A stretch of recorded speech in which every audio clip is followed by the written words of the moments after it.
Have you ever wondered what the voices of all the leaders who have shaped Australia's history sound like? This is what the voices of all Australia's prime ministers sound like. Get ready for an oral journey through Australia's political history. Let's get started. Anthony Albanese, 31st Prime Minister, in the period from 2022 to the present. I'd like to wish everyone a very Merry Christmas.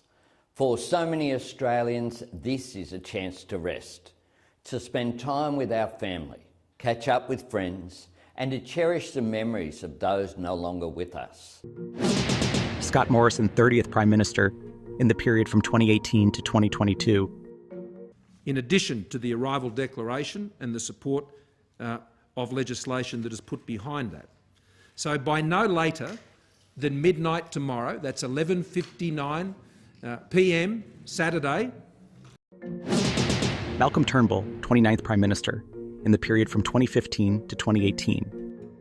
There is a right of appeal, which a number of the deportees take up. I understand, I just advised earlier. Tony Abbott, 28th Prime Minister, in the period from 2013 to 2015. I am saying that the boats are stopping, but it will be many months before we can declare that this particular issue has been. Julia Gillard, 27th Prime Minister, in the period from 2010 to 2013. So we have succeeded in what we wanted, getting planes back in the sky, workers back to work, and that is a win for the travelling public that has been. Kevin Rudd, 26th Prime Minister, in the period from 2007 to 2010, and also for a short period in 2013 from June to September. You're right. I took a position about, I think, 3, 4, 5 months ago, well before coming back to the Prime Ministership, because I concluded in my conscience. John Howard, 25th Prime Minister, in the period from 1996 to 2007. Now, the Labor Party and the Democrats are effectively saying that the Aboriginal people of Australia should have the potential right of veto over further development of 78%. Paul Keating, 24th Prime Minister, in the period from 1991 to 1996. The Leader of the Opposition has just made a very partisan and militant speech, without which I probably wouldn't have entered the spoken on the condolence motion, but I think a few things need to be said. Bob Hawke, 23rd Prime Minister, in the period from 1983 to 1991. Robert James Lee Hawke, do swear that I will be faithful and bear true allegiance to Her Majesty Queen Elizabeth II, her heirs and successors, according to law, so help me God. Malcolm Fraser, 22nd Prime Minister, in the period from 1975 to 1983. I would also like to say that I think Australia is handed over to Mr. Hawke and the Labor Party in as good a condition. Gough Whitlam, 21st Prime Minister, in the period from 1972 to 1975. It's taken us a very great time to clear this amount of space and to get the level down where we can be heard. But it's clear that we won. William McMahon, 20th Prime Minister, in the period from 1971 to 1972. It's a strange thing, but everyone seems to think I'm a person of tremendous ambitions. I don't think I am. I'm a tremendous worker. And if I'm given a job to do, I will. John Gorton, 19th Prime Minister, in the period from 1968 to 1971. It is not going to be an easy task for me,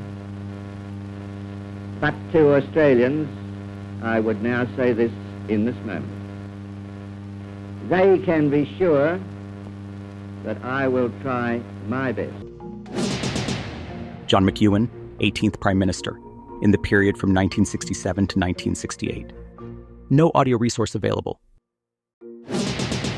Harold Holt, 17th Prime Minister, in the period from 1966 to 1967. At 7:30 tonight, I'll be explaining the highlights of the budget to members of the government parties, and then, of course, at 8 o'clock, the budget in the House. What time did you start work? Well, about dawn this morning. Robert Menzies, 12th Prime Minister in the period from 1949 to 1966. I've just been having a press conference, and I thought perhaps it might be interesting to you if I just referred to one or two of the matters that I've been discussing in the press conference. Ben Chifley, 16th Prime Minister in the period from 1945 to 1949. As the leader of the government of this country, and speaking as His Honour has spoken and Mr. Calder has spoken, to say to you, you have come to a country. Frank Ford, 15th Prime Minister, for 7 days in July 1945. Ladies and gentlemen, I deem it quite an honour to appear before you this evening as Minister of State for Trade and Customs to introduce to you an all-Australian talkie programme. John Curtin, 14th Prime Minister in the period from 1941 to 1945. The full Cabinet today directed the War Cabinet to gazette the necessary regulations for the complete mobilisation. Arthur Fadden, 13th Prime Minister for 39 days in 1941. No audio resource available. Earl Page, 11th Prime Minister for 19 days in April 1939. We people of Australia, like you people of this great and loved motherland of ours, have one supreme task: to defeat the enemy and to save civilization. Though there are many... Joseph Lyons, 10th Prime Minister in the period from 1932 to 1939. The only real choice the people had to make was for sound, sane finance and government as against plans for currency inflation and political control of currency and credit. James Scullin, 9th Prime Minister, in the period from 1929 to 1932. Friends, this is my first visit to these shores, and I am delighted to be with you today. And thank you very heartily for the warm welcome you have given me to England. Stanley Bruce, 8th Prime Minister, in the period from 1923 to 1929. On every other occasion there have been many questions of policy upon which the judgment of the electorate has been sought. In the present case, however, Parliament has itself definitely resolved people should be consulted in regard to a particular issue. Billy Hughes, 7th Prime Minister, in the period from 1915 to 1923. Many nations have looked with longing eyes towards Australia and have desired to possess it for their surplus population. And but for the Empire, they would long ago have knocked at our gates, sword in hand. As of this point in history, it is unlikely to find videos with sound, or sounds of Australia's prime ministers. This is because synchronized sound recording technology was not sufficiently developed at the time. In this regard, the timeline of these prime ministers of Australia will be mentioned. They are as follows. Andrew Fisher, 5th Prime Minister, in the following periods, from 1908 to 1909, from 1910 to 1913, and from 1914 to 1915.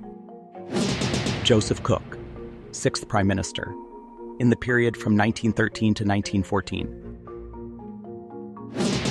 Alfred Deakin, 2nd Prime Minister, in the following periods, from 1903 to 1904, from 1905 to 1908, and from 1909 to 1910. George Reed, 4th Prime Minister, in the period from 1904 to 1905. Chris Watson, 3rd Prime Minister, for 313 days in 1904. Edmund Barton, 1st Prime Minister in the period from 1901 to 1903. Which one is your favorite? Which one surprised you the most? Comment and don't forget to subscribe to the channel. That way you'll be supporting this community. See you next time.